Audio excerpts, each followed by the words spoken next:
এমন সময় যখন প্রত্যেকটা রণাঙ্গনে ছড়িয়ে বললাম আব্দুল্লাহর বেটা মুহাম্মদ এই পৃথিবীতে আর বেঁচে নাই। মদিনাতে খবর চলে গেছে, বাচ্চারা পাগলের মতো আমার নবীকে দেখার জন্য ছুটতে ছুটতে আসতেছে। মহিলারা আমার নবীর মৃত্যুর খবর শুনে তারা পাগলের মতো দৌড়ায় দৌড়ায় তারা আসতেছে, না জানি আমার রাসূলের কি হয়েছে। এমন সময় একজন মহিলাই খবর শুনে পাগলের মতো হয়ে গেছেন। হওয়ার পরে সে যখন উহুদের যুদ্ধের দিকে আসতেছেন, ঠিক সেই সময় একদল কাফেলা তাকে বললেন, মাগো কোথায় যাও? তিনি বললেন, আমি আমার মুহাম্মাদের কাছে যাই। তিনি বললেন, উহুদের যুদ্ধের ময়দানে তোমার আব্বা মারা গেছে। আল্লাহু আকবার বলেন। তিনি বললেন, তোমার আব্বা মারা গেছে। ওই মহিলা তখন বললেন, না গো না, আব্বার কথা শুনতে চাই না, আগে বলো আমার নবী মুহাম্মদ কেমন আছে। বদর উহুদ প্রান্তরে কোরআন নিয়ে অন্তরে জীবন যারা করেছিল দান, এই 1000 বছর পরে আজ সেই কোরআনের তরে আমার গান তাদের পথেই করছি আহ্বান। বদর উহুদ প্রান্তরে কোরআন নিয়ে অন্তরে জীবন যারা করেছিল দান, এই 1000 বছর পরে আজ সেই কোরআনের তরে আমার গান তাদের পথেই করছে আহ্বান। আমার গান তাদের পথেই করছে আহ্বান। আজকে কেন আমার দেশের পথে প্রান্তরে আল কোরআনের পাখিগুলোর রক্ত ঝরে? আজকে কেন আমার দেশের পথে প্রান্তরে আল কোরআনের পাখিগুলোর রক্ত ঝরে? কে আছো আজ তুমি জেগে ওঠো নওজোয়ান, কে আছো আজ তুমি জেগে ওঠো নওজোয়ান, তোমার হাতে উড়বে আবার বিজয়ের নিশান। ঠিক না বলেন? বদর উহুদ প্রান্তরে কোরআন নিয়ে অন্তরে জীবন যারা করেছিল দান, এই 1000 বছর পরে আজ সেই কোরআনের তরে আমার গান তাদের পথেই করছে আহ্বান। আমার গান তাদের পথেই করছে আহ্বান। আজকে কেন মরছো ধুকে হায় রে মুসলমান, ওই যে দেখো কোরআন তোমার করছে আহ্বান। ঠিক না বলেন? আজকে কেন মরছো ধুকে হায় রে মুসলমান, ওই যে দেখো কোরআন তোমার করছে আহ্বান। বীর খালিদের মতো তুমি ধরো জুলফিকার, বীর ওমরের মতো তুমি ধরো জুলফিকার, তোমার হাতে উড়বে আবার বিজয়ের নিশান। ঠিক না? কোরআন উহুদ প্রান্তরে কোরআন নিয়ে অন্তরে জীবন যারা করেছিল দান, এই 1000 বছর পরে আজ সেই কোরআনের তরে আমার গান তাদের পথেই করছে আহ্বান।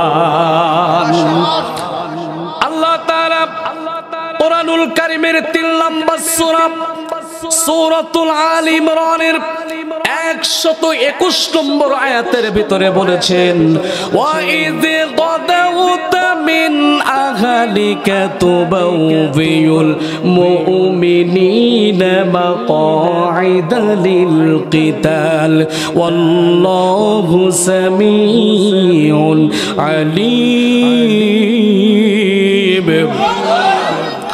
আল্লাহ তাআলা বললেন, নবী হে স্মরণ করো সেই সময়ের কথা যখন তুমি তোমার পরিবার পরিজনের কাছ থেকে বিদায় নিয়ে মুমিনদেরকে যুদ্ধের ময়দানে মোতায়েন করেছিলে।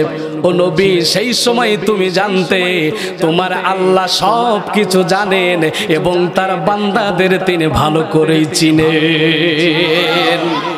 আল্লাহ তাআলা 122 নম্বর আয়াতে বললেন, ইযে হাম্মা তাইফাতানি মিনকুম আন তাফশালা ওয়াল্লাহু ওয়ালিয়্যুহুমা ওয়া আলাল্লাহি ফালইয়াতাওয়াক্কালিল মুমিনুন।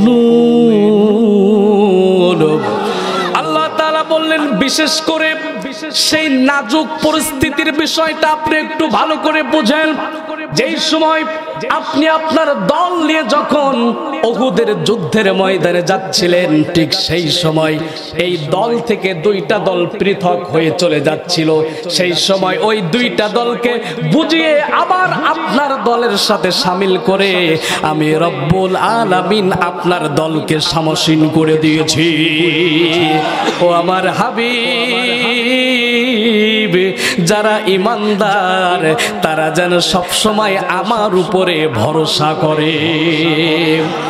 তাহলে এখন আপনাদের কাছে প্রশ্ন, আমরা যখন কোনো বিপদের ভিতরে পড়ব তখন একজনের কাছে ভরসা করব, তিনি কে? চেয়ারম্যানের কাছে চাওয়া যাবে, মেম্বারের কাছে চাওয়া যাবে, এমপির কাছে চাওয়া যাবে? হুজুর আপনি আছেন, যা পারেন করেন, আপনি ছাড়া আমার কেউ নেই, এমন পাবলিক এখানে আছেন না? চেয়ারম্যান সাহেব, আপনি যদি 30 কেজি চালের কার্ড আমার না দেন তো আমার সংসারই চলবে না, এমন পাবলিক আছেন না? নাই। শিরিক, একেবারেই শিরিক। কারণ আপনার আমার রিজিকের মালিক কে?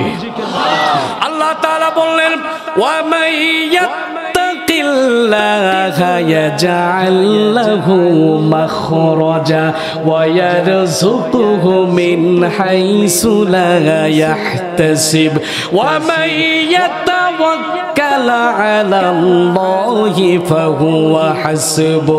আল্লাহ তাআলা বলেছেন, ও আমার প্রিয় গোলামেরা, তোমাদের যখন কোন রিজিকের সমস্যায় তোমরা পড়বে, তোমরা যদি আমাকে যদি ভয় করতে পারো আর আমাকে যদি রব হিসাবে যদি তোমরা মেনে নিতে পারো, তাহলে আমি রব্বুল আলামিন তোমাদের এমন জায়গা থেকে রিজিকের বন্ধ ব্যবস্থা করে দেব, তোমরা কখনো কোনোদিন চিন্তাও করতে পারবে না। ঠিক যেমন করে একটা পাখি যেমন সকালবেলা ঘর থেকে বের হয়ে যায়, উনিকে কাজ করতে বের হয় নাকি? পাখি কি বলে, আমার আজকের একদিন একটু কাজ দাও, তা না হলে আমার খাওয়া হবে না বলে? আজ পর্যন্ত কি কেউ শুনেছেন যে পাখি আপনার কানে কানে বলতেছে যে হুজুর একটা কাজ দেন, তা না হলে আমার এই সংসার চলতে না বলে? আমার প্রিয় বন্ধুরা, আল্লাহ তাআলা বললেন, ও গোলাম, একটা পাখি যেমন করে তার ঘর থেকে সকাল বেলা বের হয়ে সব কিছুকে বিচরণ করে দিয়ে পেট পরে যখন সন্ধ্যা বেলা বাড়িতে যায়, সে কারোর কাছে চাই না, একমাত্র আল্লাহ পাক রব্বুল আলামিনের কাছেই সে তার প্রার্থনা করে। ও আমার গোলামেরা, তোমরা যদি আমাকে ঠিক ওই পাখির মতো করে যদি তোমরা আমাকে রব হিসাবে মানতে পারো, তাহলে তোমাদের সমস্যা থেকে আমি রব্বুল আলামিন ওই পাখির মতো নিষ্কৃতি দান করে দেব। এই জন্য আমার প্রিয় ভাইরা, মুমিনগণ একজনের উপরে ভরসা করবেন, তিনি কে? আল্লাহ তাআলা তার পরের আয়াতে বললেন, ওয়ালাকাদ নাসারাকুমুল্লাহু বিবাদরি ওয়া আনতুম আযিল্লা ফাত্তাকুল্লাহা লাআল্লাকুম তাশকুরুন। ও নবীকে এই ভরসা করার কারণে বদর যুদ্ধে আমি তোমাদেরকে বিজয় দান করেছিলাম, ঠিক কিনা বলেন? ওই সময় তারা মাত্র কতজন সাহাবী ছিল? মাত্র 313 জন। কতজন? তারপরে আল্লাহ তাআলা বললেন, ও আমার গোলামেরা, তোমরা নিজেরাই জানো তোমরা কিন্তু খুবই দুর্বল, ঠিক কিনা বলেন? তারা সবাই জানে যে আমরা দুর্বল, তারা মাত্র 313 জন, আর কাফের হচ্ছে 1000। কতরা? এখন 313 জন বেশি নাকি 1000 বেশি?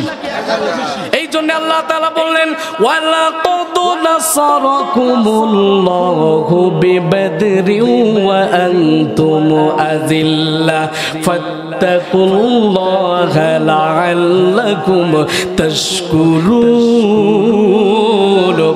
আল্লাহ তাআলা বললেন, তোমরা যেমন আমার উপরে ভরসা করেছিলে বলে আমি তোমাদেরকে বিজয় দান করেছিলাম। ও আমার গোলামেরা, তোমরা যদি আমার উপরে ঠিক ওইভাবেই যদি আরো যদি ভরসা করতে পারো, তাহলে আমি রব্বুল আলামিন প্রত্যেকটা জায়গায় আমি রব্বুল আলামিন তোমাদেরকে সাহায্য করব। আমার প্রিয় ভাইরা, এখন আসুন আমি প্রথমেই যে আয়াতে কারিমা আপনাদের সামনে তেলাওয়াত করেছি, ওয়ালাকাদ আল্লাহ সুবহানাহু ওয়া তাআলা বললেন, ওয়াইজ গাদাউতা মিন আহলিকা তুবাউবিউল মুমিনিনা মাকআইদা লিল কিতাল আল্লাহু সামিউন আলিম। আল্লাহ তাআলা বলছেন, নবী হে, স্মরণ করো সেই সময়ের কথা। এখন আল্লাহ তাআলা আমার নবীকে কোন সময়ের কথা স্মরণ করতে বললেন? প্রশ্ন আছে না নাই? আছে না নাই? আজকের আলোচনার সাবজেক্ট হচ্ছে উহুদ যুদ্ধের ইতিহাস। কিলাম বললাম উহুদ যুদ্ধের ইতিহাস। এই আমি যে আপনাদের সামনে 9টি আয়াত তেলাওয়াত করেছি, এই 9টি আয়াত সবগুলাই উহুদ যুদ্ধের পরেই নাজিল হয়েছে। সুবহানাল্লাহ পড়ে। কেন নাজিল হয়েছে? আমার নবী সাল্লাল্লাহু আলাইহি ওয়াসাল্লামকে প্রত্যেকটা জিনিস এবং আমাদেরকে প্রত্যেকটা ভুল ধরিয়ে দেওয়ার জন্য আল্লাহ তাআলা এই 9টি আয়াত নাজিল করেছেন। সুবহানাল্লাহ। আমার প্রিয় বাবাজিরা, তাহলে আল্লাহ তাআলা বলেন, ওয়াইজ গাদাউতা মিন আহলিকা তুবাউবিউল মুমিনিনা মাকআইদা লিল কিতাল আল্লাহু সামিউন আলিম। নবী হে, স্মরণ করো সেই সময়ের কথা যখন তুমি তোমার পরিবার পরিজন আত্মীয় স্বজন নিয়ে তাদের কাছ থেকে বিদায় নিয়ে তুমি মুমিনদেরকে যুদ্ধের ময়দানে মোতায়েন করেছিলে। সেই সময় তুমি জানতে তোমার আল্লাহ সবকিছু জানেন এবং বোঝেন এবং তার বান্দাদেরকে তিনি ভালো করেই চেনেন। সম্মানিত হাজিরিন, তাহলে এই আয়াতের ব্যাখ্যাগুলো বুঝতে হলে আপনাকে আমাকে চলে যেতে হবে এখান থেকে 1500 বছর পূর্বে ওই উহুদের মাঠে। এখান থেকে 1500 বছর পূর্বে উহুদের মাঠে কি ঘটেছিল, আজকের এটা আপনাদেরকে আমি একটু লাইভ দেখাবো। দেখবেন তো ইনশাআল্লাহ? খারাপ লাগতেছে আপনাদের? সম্মানিত হাজিরিন, এখন আসুন সর্বপ্রথম আমরা জেনে নেই এই উহুদ যুদ্ধ কেন সংগঠিত হয়েছিল। যেহেতু আল্লাহ তাআলা বলছেন, নবী হে, স্মরণ করো সেই সময়ের কথা। আমরা আল্লাহ তাআলাকে বললাম, আল্লাহ তাআলা সেটা কোন সময়ের কথা? আল্লাহ তাআলা বললেন সেটা উহুদ যুদ্ধের কথা। এখন আসুন, উহুদ যুদ্ধ কেন সংগঠিত হয়েছিল? উহুদ যুদ্ধের সময়কাল কি ছিল? সেই সময় কত হিজরি ছিল, কত সাল ছিল, এটা আজকে আপনাকে আমাকে একটু লাইভ দেখাতে চাই ইনশাআল্লাহ। সম্মানিত হাজিরিন, উহুদ যুদ্ধ সংগঠিত হয়েছিল 3য় হিজরি। কত হিজরি? আবার একটুকুন বলেন। 3য় হিজরি, 7 শাওয়াল। কত শাওয়াল? 7 শাওয়াল 23 মার্চ। কতই মার্চ? 23 মার্চ 625 খ্রিস্টাব্দে। 625 খ্রিস্টাব্দে দিনটি ছিল শনিবার। দিনটি ছিল কি? আজকের কি বার? আজকে শুক্রবার। এই দিনটা হচ্ছে আগামীকাল। এই দিনটা কবে? আগামীকাল। তাহলে উহুদ যুদ্ধ সংগঠিত হয়েছিল 3য় হিজরি। কত হিজরি? 7 শাওয়াল। কতই শাওয়াল? 7 শাওয়াল 23 মার্চ 625 খ্রিস্টাব্দে। দিনটি ছিল শনিবার। আপনাদের কি কিছুটা মুখস্থ হয়েছে না? তাহলে উহুদ যুদ্ধ কত হিজরিতে সংগঠিত হয়েছিল? কতই শাওয়াল? 7 শাওয়াল। কতই মার্চ? 23 মার্চ। কতই খ্রিস্টাব্দ? দিনটি কি ছিল? শনিবার। সম্মানিত ভাইরা, শুধু আলোচনা শুনলে হবে না, মুখস্থ করতে হবে। ঠিক কিনা বলেন? শুধু আলোচনা শুনলে হবে না, মুখস্থ করতে হবে। তা না হলে আজকের এই 5 দিন ব্যাপী মাহফিল করে আমার চাচাদের, বাবাদের, ভাইদের কোনো আমল আসবে না। ঠিক কিনা বলেন? সম্মানিত হাজিরিন, এই উহুদ যুদ্ধ মদিনা থেকে, এই পাহাড়টি মদিনা থেকে 3.5 কিলোমিটার দূরে। যারা হাজী সাহেব আছেন তারা জানেন নাকি? হাজী সাহেব এই উহুদের, এই যে উহুদের যে পাহাড়টা মসজিদে নববী থেকে 3.5 কিলোমিটার দূরে। কত দূরে? 3.5 কিলোমিটার দূরে। এর দীর্ঘ প্রস্থ 7 কিলোমিটার। কত মিটার? এই পাহাড়টি উঁচু 7 কিলোমিটার। কত মিটার? 7 কিলোমিটার। সম্মানিত হাজরিন, এটা হচ্ছে উহুদ যুদ্ধের পাহাড়ের বর্ণনা দিলাম। এবার আসুন আমার প্রিয় ভাইরা, এই উহুদটা কেন সংগঠিত হয়েছে এবার একটু জেনে নেই। উহুদটা সংগঠিত হয়েছে 624 খ্রিস্টাব্দে বদরের যুদ্ধ হয়। কত হিজরি? 625 খ্রিস্টাব্দে এই বদরের যুদ্ধ সংগঠিত হয়। এই বদরের যুদ্ধে যারা কাফেরেরা মৃত্যুবরণ করেছে, কাফেরেরা যারা নিহত হয়েছে এবং যারা বন্দী হয়েছে, তাদের প্রতিশোধ নেওয়ার জন্যই এই উহুদ যুদ্ধ সংগঠিত হয়। কথা কি বুঝতে পেরেছেন? তাহলে এই উহুদের ডাক দিয়েছিল কাফেরেরা। কারা? কেন দিয়েছিল? এই যে বদরের যুদ্ধে যাদের আত্মীয় স্বজন মারা গিয়েছে, যাদের আত্মীয় স্বজন বন্দী আছে, এদের এই প্রতিশোধ নেওয়ার জন্য কাফেরেরা একটি মনস্থির করলো যে যারা আমাদের আত্মীয় স্বজনদেরকে হত্যা করেছে, যারা আমাদের আত্মীয় স্বজনদেরকে মেরে ফেলেছে, যারা আমার আত্মীয় স্বজনদেরকে বন্দী করেছে, তাদেরকে আমরা না মারা পর্যন্ত আমরা আর বাড়িতে ভাত খাবো না। এই কাফেরেরা এই বদরের এই স্মৃতি চিহ্নকে উকড়ে ফেলার জন্য, এই স্মৃতি চিহ্নকে মুছে ফেলা দেওয়ার জন্য, এই বদরের এই যে তারা কাফেরদেরকে হত্যা করেছে, এই হত্যার প্রতিশোধ নেওয়ার জন্যই উহুদ যুদ্ধ সংগঠিত হয়েছে। কথা বুঝতে পারছেন? আপনারা কি আলোচনা বুঝতেছেন? তাহলে এখন আপনাদের কাছে প্রশ্ন, উহুদ যুদ্ধ কেন সংগঠিত হলো? বদরের যুদ্ধের প্রতিশোধ নেওয়ার জন্যই উহুদ যুদ্ধ সংগঠিত হয়। কথা কি বুঝতে পেরেছেন? উহুদ যুদ্ধ সংগঠিত হয়েছে বদরের যুদ্ধের প্রতিশোধ নেওয়ার জন্য। ঠিক আছে না? সম্মানিত হাজিরিন, যখন বদরের যুদ্ধে আল্লাহ সুবহানাহু ওয়া তাআলা বড় বড় লিডারদেরকে, অর্থাৎ আবু জেহেল, উতবা, সাইবা, ওয়ালিদ, মুগিরা, এই বদরের যুদ্ধে যখন নিহত হলো, তখন ঠিক সেই সময় আবু জেহেলের ছেলে ইকরামা ইবনে আবু জাহাল, ইকরামা ইবনে আবু জাহাল, তারপরে আবু সুফিয়ান, সাফওয়ান ইবনে উমাইয়া, এরকম করে 5 জন নেতা। কয়জন? 5 জন নেতা মক্কার প্রত্যেকটা মানুষদেরকে এসে ফুসলাতে লাগলো। হায় হায়, তোমার আব্বাকে তারা মেরে ফেলিছে। এটা সহ্য করা যায়? প্রত্যেকটা মানুষকে যে ফুসলাচ্ছে, মক্কার প্রত্যেকটা মানুষদের বাড়িতে বাড়িতে যে তারা ফুসলাচ্ছে, হারে আমার আব্বাকে তারা হত্যা করে ফেলেছে, আমার আব্বা ছিল এই কুরাইশদের বড় লিডার, আমার আব্বাকে তারা হত্যা করে ফেলেছে। ওগো আল্লাহ, ওগো আমার প্রিয় কুরাইশ ভাইরা, তোমরা কি চাও যে আমার আব্বার প্রতিশোধ না নিয়ে আমি বাড়িতে ভাত খাই? এরকম করে ফুসলাচ্ছে, ফুসলানো, এরকম করে ফুসলাচ্ছে। কথা বুঝতে পারছেন?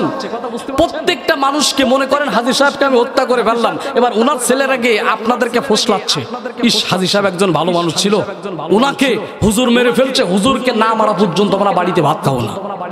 এরকম করে আবু জেহেলের ছেলে প্রত্যেকটা কুরাইশদের বাড়িতে বাড়িতে যে ঠিক এইভাবে ফুসলাতে লাগছে। আবু সুফিয়ান প্রত্যেকটা জায়গায় যে ঠিক এইভাবে ফুসলাতে লাগছে। আজকের আমাদের সমাজেও ফুসলানো পাঠি আছে না নাই? আছে না নাই? আয় হায়, তোমার বাবাকে তারা মেরে ফেলিছে আর তুমি এখনো পর্যন্ত চেয়ার পাইও, তুমি তাকে অ্যারেস্ট করলে না? আছে না নাই? তুমি তাকে এখনো ফাঁসির কাস্টে ঝোলাতে পারলে না? হয়েছে কিনা বলেন তো, হয়েছে কিনা? বিনা দোষে বিনা অপরাধে তাকে ফুসলায়ে ফুসলায়ে আমাদের কলিজার টুকরা রাহমানদেরকে তারা বিনা দোষে ফাঁসি দিয়েছে। কথা বলেন ঠিক কিনা? এই ফুসলানো পাঠি এখনো পর্যন্ত, এই আবু জেহেলের দোসররা এখনো পর্যন্ত এই সমাজে আছে না নাই? আছে না নাই? মক্কার প্রত্যেকটা মানুষকে যে তারা ফুসলাতে লাগলো। আমার আব্বাকে তারা হত্যা করেছে, আবু সুফিয়ান বলতেছে আমার ভাইকে তারা হত্যা করেছে। মুহাম্মাদের কল্লা না কাটা পর্যন্ত আমরা সহ্য করতে পারি না। নাউজুবিল্লাহ পড়ে। শুধুমাত্র তাই নয়, মুহাম্মাদকে তারা হত্যার জন্য সর্বোচ্চ চেষ্টা করেছে বদর থেকে আসার পরে। কেমন করে? একজন ইহুদির নাম বা একজন মুশরিকের নাম, তার নাম হচ্ছে উমায়ের ইবনে ওয়াহাব। কি নাম বললাম? উমায়ার ইবনে ওয়াহাব। আবার একটুকুন বলেন কি নাম? উমায়ের ইবনে ওয়াহাব। আপনাদেরকে আলোচনা বুঝতে কষ্ট হচ্ছে? আপনারা কি বুঝতে পাচ্ছেন তো? সম্মানিত হাজিরিন, শুধুমাত্র সাবজেক্ট দিলে হবে না। আপনারা আমাকে কোন সাবজেক্ট দিলেন, এটা যদি আপনারা হক আদায় করে না নিতে পারলেন তাহলে আমার আলোচনা করেও কোনো লাভ নাই। গোটা এক সপ্তাহ পড়াশুনো করে আমার কোনো লাভ হয়নি যদি আমি আপনাদেরকে আলোচনাটা আপনাদের মেধায় না দিতে পারি। ঠিক কিনা বলেন? সম্মানিত হাজিরিন, ও বদর থেকে আসার পরে শুধুমাত্র তারা মানুষজন প্রস্তুত করে নাই, তারা সর্বোচ্চ চেষ্টা করেছে মুহাম্মাদকে হত্যা করার জন্য। নাউজুবিল্লাহ পড়েন। একজন মুশরিক মক্কার ঘরের ভিতরে বসে বসে, এই মুশরিকের নাম হচ্ছে উমায়ের ইবনে ওয়াহাব। কি নাম বললাম? উমায়ার ইবনে ওয়াহাব কাবা ঘরের প্রান্তে বসে বসে টেনশন করছে। এমন সময় সাফওয়ান ইবনে উমাইয়া তার কাছে চলে আসলেন আর বললেন, উমায়ের কি এমন টেনশন করছো? সাথে সাথে উমায়ের বলল, আমার সন্তান এখনো পর্যন্ত মুহাম্মাদের কাছে বন্দী। আমি চাচ্ছি আমার সন্তানকে মুহাম্মাদের কাছ থেকে ছিনিয়ে আনার জন্য মুহাম্মাদকে হত্যা করে বদরের মাঠে আমাদের ৭০ জন মতো মানুষ এখনো তার কাছে বন্দী আছে। ওই প্রত্যেকটা মানুষকে তার কাছ থেকে আমি ছিনিয়ে আনার জন্য চিন্তা করছি, কিন্তু আমি অত্যন্ত একজন ঋণগ্রস্ত মানুষ। আমি এই ঋণ রেখে আমি মদিনায় গিয়ে মুহাম্মাদের কল্লা কাটতে পারছি না। দুইজন বসে বসে গল্প করছে, সাফওয়ান ইবনে উমাইয়া আর উমায়ার ইবনে ওয়াহাব। দুইজন বসে বসে গল্প করতেছে। উমায়ের বলতেছে, আমি চাই আমার সন্তানকে নিয়ে আসতে এবং যারা বন্দী হয়েছে তাদেরকে সিনাই নিয়ে আসতে, কিন্তু আমি অত্যন্ত ঋণগ্রস্ত মানুষ, আমি এই ঋণ রেখে তাদের কাছ থেকে যেতে পারছি না। আজকের আমাদের ঋণ থাকে কিন্তু আমাদের কোনো টেনশন থাকে না। তারা কাফের হয়েও এই চিন্তাটা করেছে। ঠিক কিনা হুজুর? সম্মানিত ভাইরা, আমরা আজকের বোনের হক ফাঁকি দেওয়ার জন্য, ভাইয়ের হক ফাঁকি দেওয়ার জন্য সর্বোচ্চ চেষ্টা করি, কিন্তু একজন কাফের হয়েও সে চিন্তা করতেছে আমি ঋণ রেখে মুহাম্মাদের কাছে যাব না। ঠিক কিনা?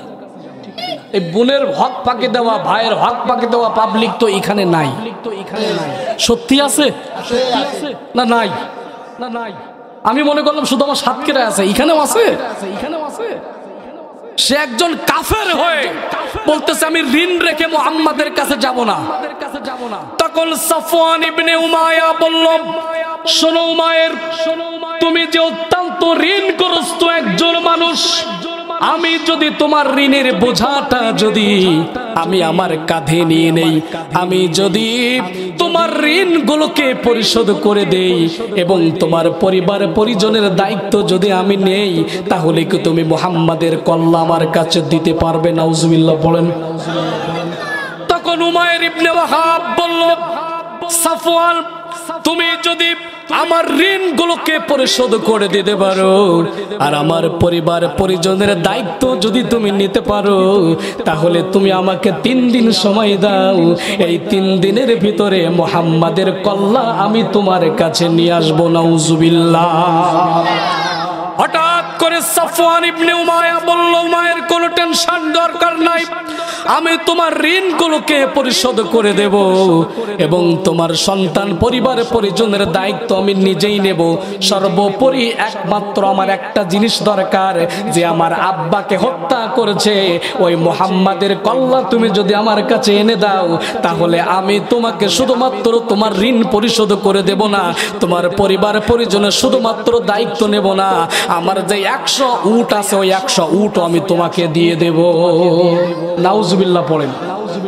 সম্মানিত ভাইয়েরা, এই কথা শোনা মাত্র উমাইর বাড়িতে চলে গেল।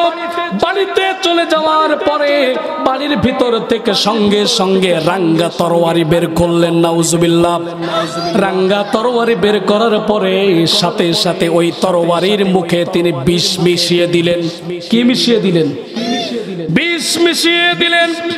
দেওয়ার পরে তার স্ত্রীকে বলল, টেনশন করো না, আমি আমার সন্তানকে 3 দিনের ভিতরে নিয়ে আসবো। কয়দিন বলেন? 3 দিনের ভিতরে সন্তানকে বাড়িতে নিয়ে আসবো। আমি আজকের মুহাম্মাদের কল্লা কাটার জন্য মদিনায় চলে যাচ্ছি। ওইদিকে বদরের পরে আল্লাহর নবীজি মদিনাটাকে ঠিক এইভাবে সুন্দর করে পাহারা দিয়ে দিয়েছে যে আবার না জানি কাফেরেরা আমাদের উপরে আক্রমণ করে। কথা কি বুঝতেছেন? আমার প্রিয় বন্ধুরা, হযরত ওমরকে বললেন, ওমর তুমি একটা জায়গায় থাকবা।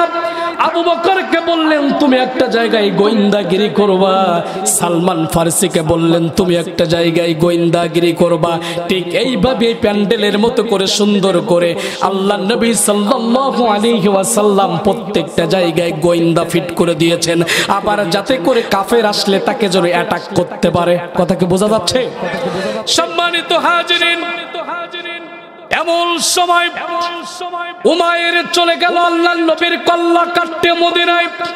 যাওয়ার পরে তিনি যখন মেন গেট দিয়ে ঢুকেছেন, পড়বে না এমন একজন লোকের সামনে পড়েছেন যাকে দেখলে শয়তানও পালিয়ে যায়। কি নাম? পড়বে না একেবারে বাঘের সামনে।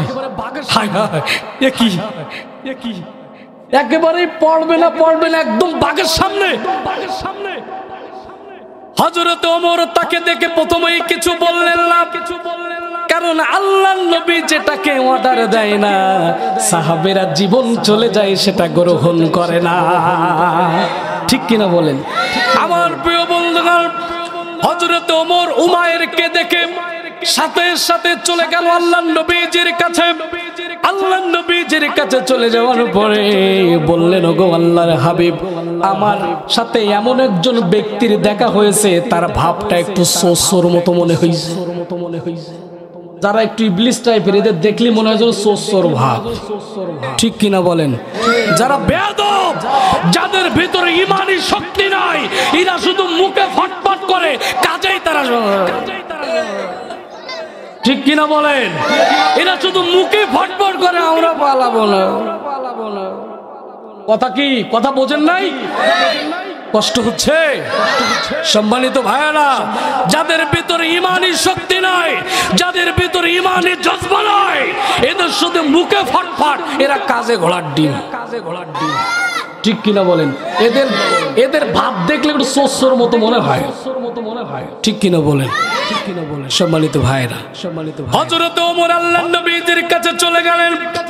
যাওয়ার পরে বলতেছিল, গো আল্লাহর হাবিব, আমার সাথে এমন একজন ব্যক্তির দেখা হয়েছে, ওই ব্যক্তিটাকে দেখে আমার সুবিধে মনে হয় নাই। ওগো আল্লাহর হাবিব, আপনি যদি আমাকে অনুমতি দেন তাহলে আমি ওই ব্যক্তিকে ধরে আনতে পারি। আল্লাহর নবীজি বললেন, ওমর যাও ওই ব্যক্তিকে তুমি আমার কাছে ধরে নিয়ে এসো। আল্লাহু আকবার। সাথে সাথে আল্লাহর নবী সাল্লাল্লাহু আলাইহি সাল্লামের অর্ডার পাওয়া মাত্র হযরত ওমর ফারুক রাদিয়াল্লাহু তাআলা আনহু তাকে পিছন দিক থেকে আটকে ধরে ফেলেছে। যখন তাকে আটকে ধরে ফেলেছে, ওই যে বিষ মাখানো যে তরবার, সাথে সাথে উমাইর তখন ওই তরবারটা বের করে ফেলেছে। এখন ওমর এমন একজন সাহসী সাহাবী, তাকে ধরার জন্য তার নিজের তরবার বের করতে হয় না। যখনই উমাইর ওই তরবার বের করেছে, উমাইরের কাছ থেকে ওই তরবারি বের করে তার গলায় ঠিক এইভাবে ধরে ফেলছে। টেনশন বাড়ছে নাকি কমছে? পড়বে না একেবারে প্রথমেই ওমরের সামনে 2 নম্বর ওমর একেবারে গলায় তরবারি ধরে ফেলছে। টেনশন কমছে নাকি বাড়ছে?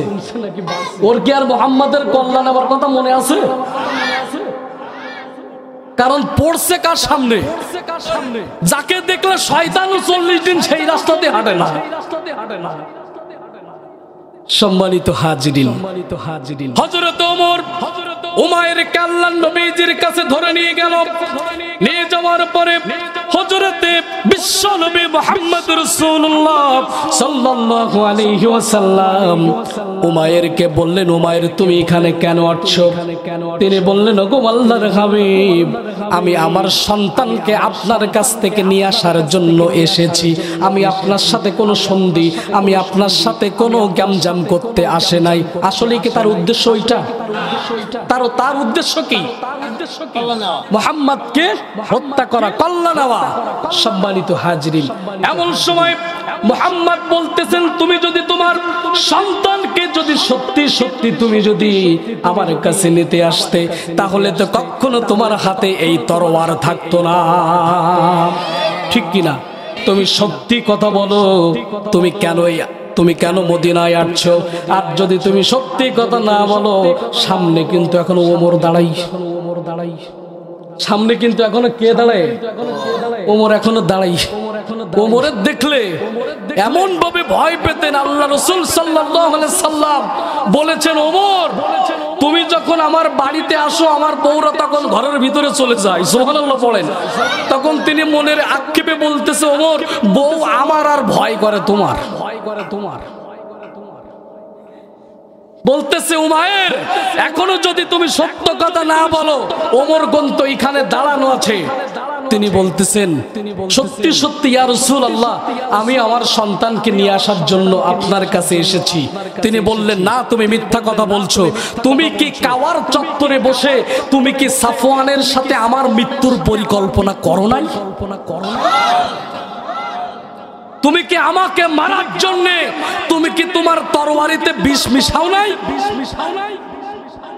সাথে সাথে হযরতে বিশ্বনবী মুহাম্মদ রাসূলুল্লাহ সাল্লাল্লাহু আলাইহি ওয়াসাল্লামের কথা শুনে উমাইর তখন চিন্তা ভাবনা করতে লাগলেন, এটা তো শুধুমাত্র আমি আর সাফওয়ান ছাড়া কেউ জানে না, এটা আরো একজন মুহাম্মদ কেমনে জানলো?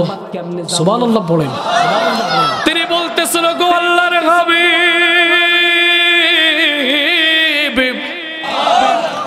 আপনি এই ঘটনা কেমনে জানেন আমি যে আপনাকে হত্যা করতে এসেছি? তিনি বললেন, উমাইর আমাকে একজন যিনি জানিয়ে দেন তিনি কে? সাথে সাথে উমাইর বললেন, ওগো আল্লাহর হাবিব, এতদিন যাবত আপনাকে আমরা চিনতে পারি নাই, আমি চিনতে পারি নাই। ওগো আল্লাহর হাবিব, আমি আর এক মুহূর্তের জন্য দেরি করতে চাই না, আমাকে পড়িয়ে দেন লা ইলাহা ইবনে উমাইর। তাদেরকে ধাওয়া করতে করতে যখন তারা মুসআব ইবনে উমাইরকেও ধাওয়া করে ফেলেছে, এমন সময় আল্লাহর নবী সাল্লাল্লাহু আলাইহি ওয়াসাল্লামের পাশে মাত্র 9 জন সাহাবী ছাড়া আর কেউ নাই। কয়জন বলেন? 9 জন সাহাবী ছাড়া আমার নবীজির পাশে কেউ নাই। এমন সময় 9 জন সাহাবী নিয়ে আমার নবীজি একটি পাহাড়ে ওঠার জন্য চিন্তা ভাবনা করতেছেন। এমন সময় মুসআব ইবনে উমাইর কাফেরদেরকে ধাওয়া করতেছেন, আর কাফেরেরা তাকে ধাওয়া করতেছেন। মুসআব ইবনে উমাইর একজন, কয়জন? আর কাফেরেরা আছে তার পিছনে 300 জন। কয়জন? 300 জনের একজন মিলে রণাঙ্গনে লড়াই চলতেছে। লড়াই চলতে চলতে এমন সময় মুসআব ইবনে উমাইর তাদের সাথে লড়াই করতে করতে কিছু কাফেরকে তিনি হত্যা করে ফেলেছেন। হত্যা করার পরে যখন তিনি তাদের সাথে লড়াই করছে, প্রাণপণে যখন লড়াই করছে, এমন সবাই পিছন দিক থেকে এসে মুসআব ইবনে উমাইরের ডান হাতে একটা কোপ মেরে দিয়েছে কাফেরেরা। এমন সময় মুসআব ইবনে উমাইর মনটা খারাপ করে ফেলেছে, কিন্তু তিনি তার তরবারি 1 মিনিটের জন্যও ছেড়ে দেন নাই। মনটা একটু নরম করে দেন। আজকের আমরাও হচ্ছে রসুলের আশেক, আর তারাও হচ্ছে কেমন রসুলের আশেক ছিল। তারা রসুলের জন্য জীবন দিয়েছে, আর আপনি আমি রসুলের জন্য শুধু 12 রবিউল আউয়াল আসলে নবী সাল্লাল্লাহু আলাইহি, ঠিক কিনা? এরা কখনো রসুলের আশেক হতে পারে না। রসুলের আশেক কেমন একটু জেনে নেন। মুসআব ইবনে উমাইর তখন তার ডান হাতটা যখন কেটে পড়েছে, তখন তার অস্ত্রটা তিনি বাম হাতে নিয়েছেন। বাম হাতে নেওয়ার পরে এমন সময় মুসআব ইবনে উমাইর তার ডান হাতটাকে তিনি পায়ের সাথে পিষ্টে তিনি ছিঁড়ে ফেলে দিয়েছে। এমন সময় বাম হাত দিয়ে তিনি এখনো পর্যন্ত কাফেরদের সাথে লড়াই করে যাচ্ছে। হঠাৎ করে যখন লড়াই করতে করতে কাফেরেরা তার বাম হাতে যখন কোপ মেরে দিয়েছে, তার বাম হাতটাও কেটে পড়ে গিয়েছে। তার বাম হাতটা যখন কেটে পড়েছে, এমন সময় মুসআব ইবনে উমাইর জমিনে লুটিয়ে পড়েছে। হে মুসআব ইবনে উমাইর কেমন ঘরের সন্তান বাবা জানেননি? মুসআব ইবনে উমাইর এমন একটা ঘরের সন্তান, তার একদিনের পকেটে খরচ লাগতো 50,000 টাকা। এই মুসআব ইবনে উমাইর রাসূলকে ভালোবেসে ঘর ছেড়েছে, বাড়ি ছেড়েছে, পরিবার ছেড়েছে, সন্তান ছেড়েছে, স্ত্রী পরিবার ছেড়ে দিয়েছে। মুসআব ইবনে উমাইরের যখন ডান হাত নাই, বাম হাত নাই, তখন তিনি ইসলামের পতাকাকে তিনি দাঁত দিয়ে কামড়ে ধরেছে। দাঁত দিয়ে যখন তিনি তার ইসলামের পতাকাকে যখন কামড়ে ধরেছে, যখন তার ডানে শক্তি নাই, বামে শক্তি নাই, দাঁত দিয়ে যখন ইসলামের পতাকাকে যখন কামড়ে ধরেছেন, এমন সময় মুসআব ইবনে উমাইর বললেন, ও রাসূলুল্লাহ,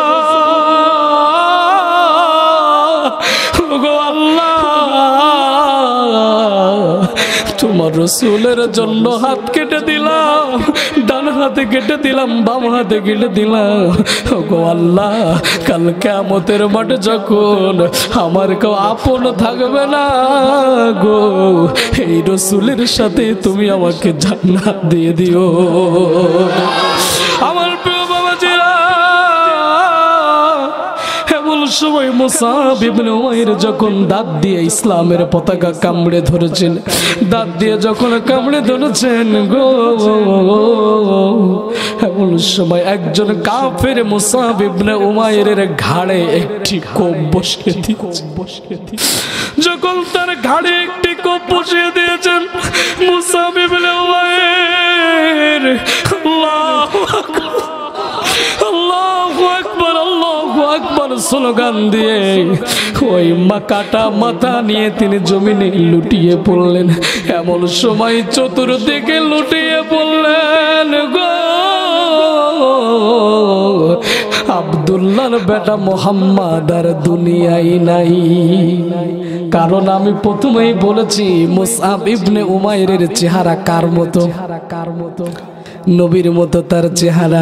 যখন মুসআব ইবনে উমাইর যখন মাটিতে লুটিয়ে পড়েছেন গো, এমন একটি মুহূর্তে আবু সুফিয়ান প্রত্যেকটা জায়গায় লুটিয়ে দিয়েছে। আব্দুল্লাহর বেটা কুতিলা মুহাম্মদ শেষ, নাউজুবিল্লাহ। সে মনে করেছে মুহাম্মদ মারা গিয়েছে, নাউজুবিল্লাহ।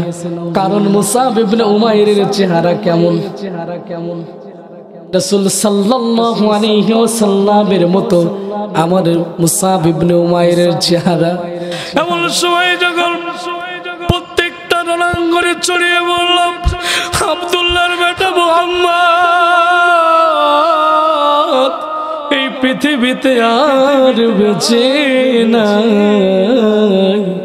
মদিনাতে খবর চলে গেছে, বাচ্চারা পাগলের মতো আমার নবীকে দেখার জন্য ছুটতে ছুটতে আসতেছে। মহিলারা আমার নবীর মৃত্যুর খবর শুনে তারা পাগলের মতো দৌড়ায় দৌড়ায় তারা আসতেছে, না জানি আমার রাসূলের কি হয়েছে। এমন সময় একজন মহিলাই খবর শুনে পাগলের মতো হয়ে গেছেন, হওয়ার পরে সে যখন উহুদের যুদ্ধের দিকে আসতেছেন, ঠিক সেই সময় একদল কাফেলা তাকে বললেন, মাগো কোথায় যাও? তিনি বললেন, আমি আমার মুহাম্মাদের কাছে যাই। তিনি বললেন, উহুদের যুদ্ধের ময়দানে তোমার আব্বা মারা গেছে।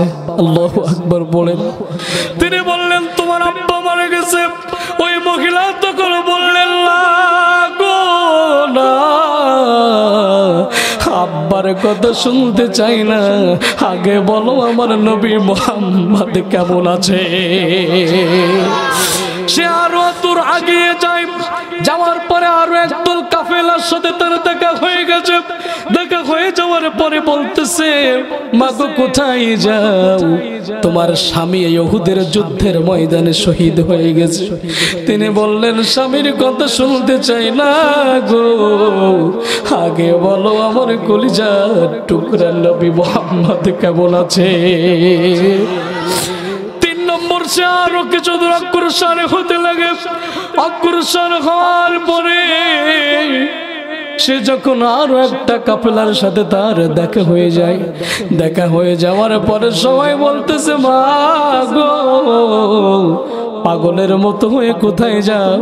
তিনি বলতেছেন, এই যুদ্ধের ময়দানে তোমার কলিজার টুকরা সন্তান মারা গিয়েছে, তোমার কলিজার টুকরা সন্তান মারা গিয়েছে। আজকের মায়েরা যারা আমার আলোচনা শুনছে, মাগো নবীর প্রতি তাদের ভালোবাসা কেমন গো, একটু সুন্দর করে আজকের জেনে নেন।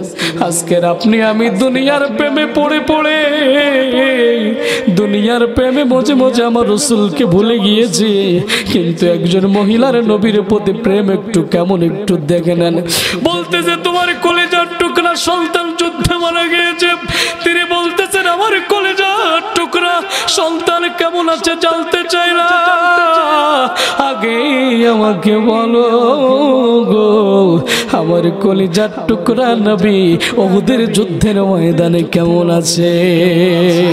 ওই মহিলা যখন ছুটতে ছুটতে পাগল পারা হয়ে যখন উহুদের যুদ্ধের ময়দানে একবার এর লাশ উল্টায়, একবার অন্য লোকের লাশ উল্টায়, একজন সাহাবীর লাশ উল্টায়, আর একজন সাহাবীর লাশ উল্টায়।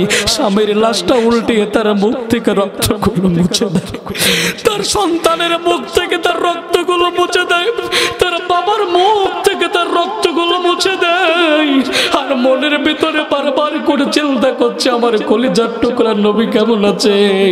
যখন তিনি দেখলেন তার স্বামী দুনিয়ায় নাই, স্বামীর মুখ থেকে রক্তগুলো মুছে দেয়, শরীর থেকে রক্তগুলো মুছে দেয়, আর বারবার করে টেনশনে আছে, আমার রাসূল কোথায়, আমার রাসূল কোথায়।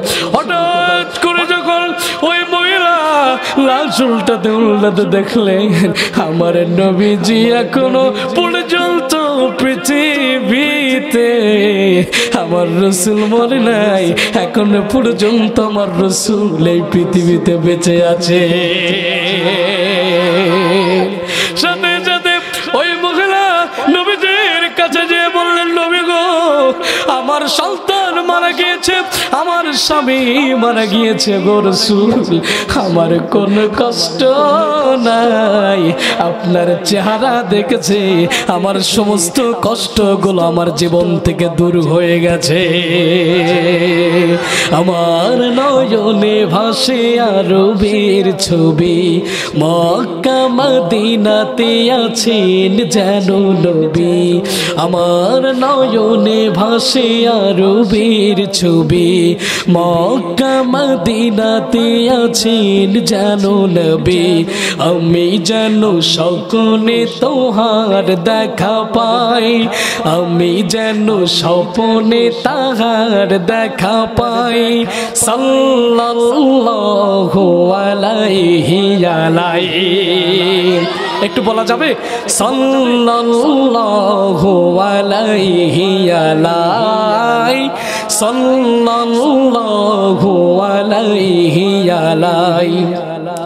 আমি যেন তার হাতে রেখে হাত, হৃদয়ে হৃদয়ে মেখে পড়ি শাহাদাত। আমি যেন তার হাতে রেখে হাত, হৃদয়ে হৃদয়ে মেখে পড়ি শাহাদাত। আমি যেন তার সাথে হিজরতে যাই, আমি যেন তার সাথে উহুদেতে যাই।